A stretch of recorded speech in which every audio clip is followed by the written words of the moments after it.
நண்பர்களுக்கு வணக்கம். கொஞ்ச நேரத்துக்கு முன்னாடி நம்ம தொல்லியல் ஆய்வாளர் அறிஞர் அமர்நாத் அவர்களுடைய ஒரு வீடியோ பார்த்துட்ருந்தேன். 15 லட்சம் வருடங்களாக வாழ்ந்து வரும் ஒரு இனம் தமிழர் இனம் அப்படின்னு சொல்லிட்டு இருந்தார். அது உண்மை, பார்ட்லி உண்மை, பார்ட்லி நாட் கரெக்டு. சரி, இது உங்களுக்கு மட்டும் இந்த தகவலை சொல்கிறது மட்டும் இல்லாமல் அமர்நாத் போன்ற இந்த தொல்லியல் அறிஞர்கள், அதே மாதிரி இந்த வரலாறு எழுதுகிற இந்த வரலாற்று ஆசிரியர்களுக்கும் நம்ம ஒரு முக்கியமான ஒரு செய்தியை கடத்த வேண்டியது இருக்குது. அதுக்காகத்தான் இந்த வீடியோ. இப்போது நம்ம ஏற்கனவே என்னுடைய வீடியோவை ஃபாலோ பண்ணுறவங்களுக்கு அவங்களாம் இப்போ கொஞ்சம் புத்திசாலிகளாக இருப்பாங்கன்னு நினைக்கிறேன்.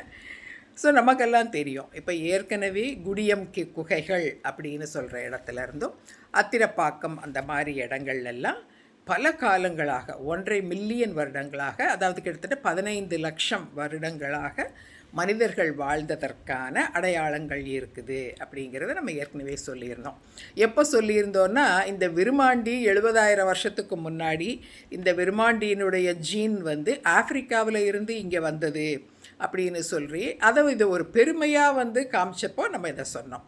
ஆப்பிரிக்காவிலேருந்து 70,000 வருடங்களுக்கு முன்னால் இந்த வந்தேரி மரபணுவை சுமக்கிற இந்த விருமாண்டியை இவன் தான் தமிழர்களின் பூர்வ குடி, தமிழர்கள் தான் மூத்த குடி அப்படின்னு யார் நம்ம மணியரசன் அவர்கள் சொல்கிறத தான் என்னடா காமெடி ஷோ பண்ணுறீங்களா அப்படின்ட்டு நம்ம கேட்டு அதை பண்ணியிருந்தோம்.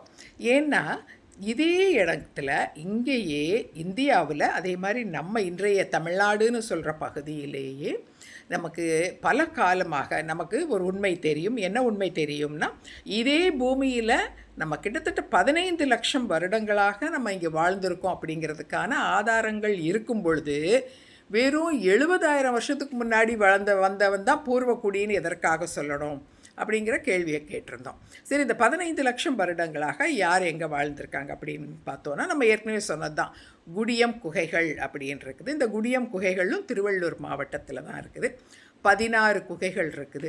அதே இந்த 16 குகைகள்லையும் இருக்கிற அந்த கற்கால, அதாவது பழங்கற்கால, பேலியோலித்திக், மீசோலித்திக், நியோலித்திக்னு சொல்ல பழங்கற்காலம், நடுக்கற்காலம், புதிய கற்காலம், அப்புறம் இரும்பு காலம்னு வர்றது, அப்புறமா நமக்கு இந்த வரலாற்று காலங்கள் இதெல்லாம் வருது. இப்படி தொடர்ச்சியாக அந்த பழங்கற்காலத்தில் இருந்தே தொடர்ச்சியாக அங்கே மனிதர்கள் வாழ்ந்ததற்கான அடையாளங்கள் அங்கே தொடர்ந்து இருக்குது. அவர்கள் உபயோகப்படுத்தின கல்லால் செய்யப்பட்ட ஆயுதங்கள், ஒவ்வொரு காலத்திற்கும் மாறுபட்ட மாதிரி கருவி வடிவங்கள், அந்த கற்கள், அதனுடைய அமைப்பு, அதற்கு பயன்படுத்தப்பட்ட பொருள், எந்த மாதிரியான கல் அப்படிங்கிறதெல்லாம் பலதை வச்சு தொடர்ச்சியாக அங்கே மனிதன் வாழ்ந்ததற்கான ஆதாரங்களை அவங்க காமிச்சிருக்கிறாங்க. இதை முதல்ல கண்டுபிடிச்சவங்க ராபர்ட் ப்ரூஸ்வுட் அப்படின்னு ஒரு பிரிட்டிஷ்காரரு. அவங்க பிரிட்டிஷார் நம்ம ஆண்ட காலத்தில் 1863-64 அவர் அதை அப்போவே அதை கண்டுபிடிச்சி அதை சொல்லியிருக்கிறார். அவர் இன்னொன்னையும் சொன்னார். அத்திரம்பாக்கம்னு ஒரு ஊர், அதுவும் திருவள்ளூர் மாவட்டத்தில் இருக்கிறது. அங்கேயும் நம்ம பல்லாவரம், சென்னை பல்லாவரத்தை சேர்ந்த அந்த இடத்துலையும் இதே மாதிரி ஆதி மனிதனுடைய அந்த பழங்கற்கால கருவிகள் இருக்கிறது. அது எல்லாத்தையும் அவர் கண்டுபிடிச்சி அவர் சொல்லியிருந்தார். சரி, அப்போ இதில் இருந்து என்ன தெரியுது அப்படின்னா, அதே மாதிரி இந்த கற்களின் காலம் என்னங்கிறத அதை நம்ம இதில் ஒரு தொல்லியல் ஆய்வாளர் அந்த அறிஞர் சாந்தி பப்புங்கிறவங்க அதுக்கு இதுவும் கார்பன் டேட்டிங், அந்த டேட்டிங் எல்லாம் பண்ணி அது கிட்டத்தட்ட 15 லட்சம் வருடங்கள் பழமையானது அப்படின்னு சொல்லியிருக்கிறாங்க. அப்போது இதில் இருந்து நமக்கு தெளிவாக தெரிகிறது என்னென்னா, நம்மளுடைய திருவள்ளூர் மாவட்டத்தில் 15 லட்சம் வருடங்களாக மனிதர்கள் வாழ்ந்ததற்கான அடையாளங்கள் இருக்குது. மனிதர்கள்னு நம்ம சொல்ல முடியாது. இப்போ இருக்கிறவங்கள நம்ம மனிதர்னு சொல்லுவோம், ஹோமோசாப்பியன்ஸ்னு. அவங்களுக்கு முன்னாடி நீண்டர்தால்ஸ் இருந்தாங்க அப்படின்னு சொல்லுவோம். அவங்களுக்கு முன்னாடி ஹோமோ ஹீடல்பர்க்ஸ் அப்படின்னு சொல்லுவோம். ஹோமோ ஹீடல்பர்க்ஸ் 6 லட்சம் வருஷங்களாக இருக்கிறவங்க. அப்புறம் அவங்களுக்கு முன்னாடி ஹோமோ ஹோபிலிஸ் அப்படி இருந்தாங்க அப்படின்னு சொல்லுவோம். இவங்களுக்கும் முன்னால் இருந்தவங்க ஹோமோ ஆஸ்ட்ரோலோபீத்திகஸ். இந்த ஆஸ்ட்ரோலோபீத்திசியன்ஸ் தான் முதல்ல சிம்பான்சியில் இருந்து மனிதன் உருவாகுங்கிற அந்த டிரான்சிஷன் பீரியடில் உண்டானவங்க. அவங்கள முழுமையான மனித இனம்னு நம்ம சொல்ல முடியாது. அது ஒரு டிரான்சிஷன் ஃபேஸ். இந்த ஆஸ்ட்ரலோபீத்திசியன்ஸ் அப்படிங்கிறவங்க ஒரு டிரான்சிஷன் ஃபேஸில் இருக்கிறவங்க.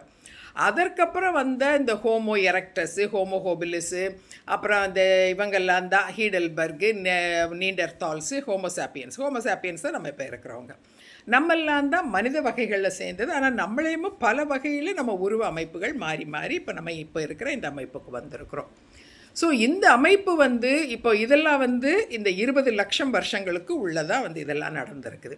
இதில் 15 லட்சம் வருடங்களாக நம்மளுடைய இந்த இதில் இப்போ இன்றைக்கி நம்ம தமிழ்நாடில் அப்போ அவர் கண்டுபிடிக்கும்போது சென்னை மாகாணத்திலேயே திருவள்ளூர் மாவட்டத்தில் 15 லட்சம் வருடங்களாக மனிதன் வாழ்ந்திருக்கான்றதை கண்டுபிடிச்சி அவர் என்ன சொல்கிறாரு, மனித இனத்தின் தொட்டில் அப்படின்னு த கிராடில் ஆஃப் ஹியூமன் கைண்ட் அப்படின்னு அவர் சொல்கிறது. ஹியூமன் கைண்டுன்னு ஒரு இதில் போட்டிருக்க சொல்கிறாரு, இன்னொருல ஹியூமன் சிவிலைசேஷன்றாங்க, ஹியூமன் கைண்டுன்னு தான் சொல்லணும் இதை.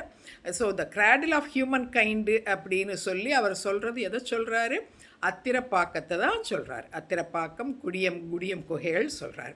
இதே ராபர்ட் ப்ரூஸ் புட்டு இன்னொன்னையும் கண்டுபிடிக்கிறாரு. ஆந்திர பிரதேசத்தில் கர்னூல் மாவட்டத்தில் இதே மாதிரி சில குகைகள் இருக்குது. அந்த குகைகள் பில்லா சுர்க்கம் குகைகள் அப்படின்னும் பெல்லம் குகைகள் அப்படின்ட்டுன்னு 2 வகையான குகைகள் கண்டுபிடிக்கிறாங்க. அந்த குகைகளான மிக பரந்த இடத்துல அந்த குகைகள் இருக்குது. அந்த குகைகள்லையும் இதே மாதிரி பழங்கற்காலத்திலிருந்து தொடங்கி வரலாற்று காலம் வரைக்கும் மனிதர்கள் தொடர்ச்சியாக வாழ்ந்ததற்கான எல்லா அடையாளங்களும் இருக்குது. ஸோ இப்போது இது வரைக்கும் நம்ம சொல்லிட்டோம். சரி, வரலாற்று காலம் வரைக்கும் மனிதர்கள் வாழ்ந்ததற்கான அடையாளங்கள் இருக்குது. வரலாற்று காலத்தில் யார் யாரெல்லாம் வாழ்ந்திருக்கிறாங்க திருவள்ளூர் மாவட்டத்தில்? நிச்சயமாக சேர சோழ பாண்டியர்கள் அங்கே கிடையாது. அங்கே ஆண்டவர்கள் பல்லவர்கள். மற்ற மன்னர்கள் அப்பப்போ அவங்கள கைப்பற்றி மேலே ஆண்டிருப்பாங்க. ஆனால் பொதுவில் அங்கே வாழ்ந்த மன்னர்கள் பல்லவர்கள் அப்படிங்கிறது தான் நமக்கு தெரியுது. அது அடர்ந்த வனப்பகுதியாகவும் இருந்திருக்கு. கல்லும் மலைப்பாங்கான பகுதி, அதே மாதிரி மலைகளால் சூழப்பட்ட பகுதி, நிறைய மலைகள் இருந்த பகுதி, வனம் அடர்ந்த பகுதி. இந்த பகுதியில் பெரும்பாலும் பல்லவர்கள் ஆண்டிருக்காங்கன்னு தெரியுது. அதற்கு முன்னால் பலர் இருந்திருக்கிறாங்க, பாணர்கள்னு மன்னர்கள் இருந்திருக்கிறாங்க. பலர் அந்த இடங்களில் வாழ்ந்ததை நம்ம பார்க்குறோம். ஆனால் ஒன்று நிச்சயமாக நம்ம அங்கே சொல்ல முடியும், அங்கு வாழ்ந்த மக்கள் எப்பொழுதோ தமிழை திரித்து தெலுங்கு அண்ட் கன்னடம் பேச ஆரம்பித்து விட்ட மக்கள், முக்கியமாக தெலுங்கு பேச ஆரம்பித்து விட்ட மக்கள். ஸோ வரலாற்று காலத்தில் இருந்தேமோ அங்கே தெலுங்கு தான் உபயோகத்தில் இருந்திருக்குன்னு நமக்கு தெரியும். அப்படி இருக்கும் பொழுது இன்றைக்கு அதே மாதிரி திருவள்ளூர் மாவட்டத்திலேயும் இதே பழங்கற்காலங்கள் வாழ்ந்த மனிதர்களுடைய இந்த ஆதாரங்களும் அவருடைய எச்சங்கள் நம்ம பார்க்குறதும் இதே தெலுங்கு மொழி பேசப்பட்ட திருவள்ளூர் மாவட்டத்திலையும், அதே மாதிரி தெலுங்கு மொழி பேசப்பட்ட அதே கர்னூல் மாவட்டத்திலையும் தான் நம்ம இதை பார்க்குறோம். அப்போது மனித இனத்தின் தொட்டில் அல்லது மனித இனம் உருவான இடம்னா இந்த பகுதிகள் தான். இது எல்லாமே தெலுங்கர்கள் வாழ்ந்த பகுதி. அப்போது தெலுங்கர்களைத்தான் நம்ம இந்த மனித இனத்தின் அல்லது இந்திய நாட்டில் உள்ள மிக பழமையான பூர்வ குடிகள் அப்படின்னு நம்ம சொல்லணும். இப்போது இவங்க அஃப்கோர்ஸ் முதல்ல தமிழ் தான் பேசியிருப்பாங்க. தமிழ் மொழி பெயர்ந்து தான் தெலுங்கு உருவாச்சுங்கிறதுல நமக்கு எந்த சந்தேகமும் இல்லை, நம்ம அதை மறுக்கவும் இல்லை. அப்போது ஆனால் முதல்ல தமிழ் பேசி தமிழை வளர்த்தெடுத்து அதனுடைய மாற்றி அதை வளர்த்து தான் சொல்லணும். வளர்த்து தமிழை விரிவுபடுத்தி வெறும் 12 உயிர் 18 மெய்யின்னு இல்லாமல் அதை இன்னும் மிக பெருசாக விரிவுபடுத்தி தெலுங்குன்ற மொழியை உருவாக்கி அவங்க பேசிக்கிட்டு இருக்கிறாங்க அப்படிங்கிறது நமக்கு தெரியும். ஸோ இந்த இப்போ இருக்கிறதுல மிக பழமையான பூர்வ குடிகள் இன்றைக்கு இருக்கிற தமிழ்நாட்டுன்னு சொன்னால் அதில் தெலுங்கு மொழி பேசும் மக்கள் தான் அப்படிங்கிறத நம்ம சொல்லணும். இல்லை இவர்கள் தமிழ் இனத்தவர்கள் அப்படின்னு சொல்லும் பொழுதும் நமக்கு பிரச்சனை இல்லை. ஆனால் தமிழர்னு சொல்லும் பொழுது இன்றைக்கி தமிழர்னு சொன்னால் தமிழ் பேசுபவனை மட்டுமே குறிக்கிறதா இருக்கிறதுனால இதை தமிழர்னு சொல்லக்கூடாது. ஒன்று தெலுங்கர்னு சொல்லுங்கள், இல்லை திராவிடர்னு சொல்லுங்கள், எப்படி சொன்னாலும் நமக்கு ஒன்று தான். சாரி, இல்லை தமிழ் பேசினவன் தான் அப்படி மாறி வந்தான் அப்படின்னா இந்த மனிதர்கள் வாழ்ந்த காலத்தில் மொழியே கிடையாது. அதற்கப்புறமா தமிழ் பேசினாங்கங்கிறதுனால இவங்க தமிழர்கள்னு சொல்லணும்னா அப்போது அதே மனிதர்கள் இன்றைக்கு தெலுங்கு பேசுகிறதுனால அப்போ இந்த வரலாறு தெலுங்கர்களுக்கு உரிய வரலாறு அப்படிங்கிறத அங்கீகரிக்கக்கூடிய நேர்மையும் உண்மையும் வேணும். இந்த தெலுங்கர்களுடைய வரலாற்றை மறைக்கிற வேலை இன்னும் வேண்டாம். அதே மாதிரி இந்த குகைகளில் இன்னும் மிகப்பெரிய அளவில் ஆராய்ச்சிகள் மேற்கொள்ளப்பட வேண்டும் அப்படின்னு நம்ம விரும்புகிறோம். இந்த மனிதர்களுடைய பல எச்சங்கள் அங்கே இருக்கும். அதை இன்னும் மிகுந்த பெரிய அளவில் ஆராய்ச்சிகள் பண்ணி இதை இன்னும் வெளியில் கொண்டு வரணும். வெறும் 2500 வருஷங்கள் பழமையான கீழடிக்கேமும் இந்தளவு முக்கியத்துவம் கொடுக்குற தமிழக அரசு 15 லட்சம் வருஷங்கள் பழமையான அத்திரப்பாக்கம் குடியம் குகைகளுக்கு இன்னும் அதிக அளவு முக்கியத்துவம் கொடுத்து மிகப்பெரிய அளவில் தொல்லியல் ஆய்வுகளை மேற்கொள்ளணும் அப்படின்னு நம்ம கேட்டுக்கிறோம். அதே மாதிரி வரலாற்றில் இந்த தெலுங்கு மொழிக்கும் தெலுங்கு மொழி பேசும் மக்களினுடைய இந்த வரலாற்றையும் மறைக்காமல் உண்மையை உள்ளபடி சொல்லணும். ஒருவேளை இப்படி இந்த தமிழை இப்போ இன்றைக்கி தமிழ்நாடுன்னு சொல்கிற பகுதியினுடைய மிக பழமையான 15 லட்சம் வருஷங்கள் பழமையான பூர்வகுடிகள் தெலுங்கர்கள்னு தெரிஞ்சால் அப்போது ஒருவேளை இந்த தமிழ் தேசிய தம்பிகளுக்கு மனசு ரொம்ப சங்கடப்பட்டு போகும். சும்மாவே திட்டிக்கிட்டு இருக்கிறாங்க, இன்னும் அதிகமாகவே ஐயோ தமிழனின் வரலாற்றை மறைக்கிறார்கள் அப்படின்ட்டுன்னு இந்த திராவிடர்கள் நம்மளை ஏமாற்றுகிறார்கள் அப்படின்னு சொல்லுவாங்களோ, ஒருவேளை நமக்கு ஓட்டு போடாமல் போயிடுவாங்களோ அப்படின்னு பயந்துட்டு அரசு இந்த இடங்களில் தொல்லியல் ஆய்வு பண்ணாமல் இருக்கான்னு நமக்கு தெரியலை.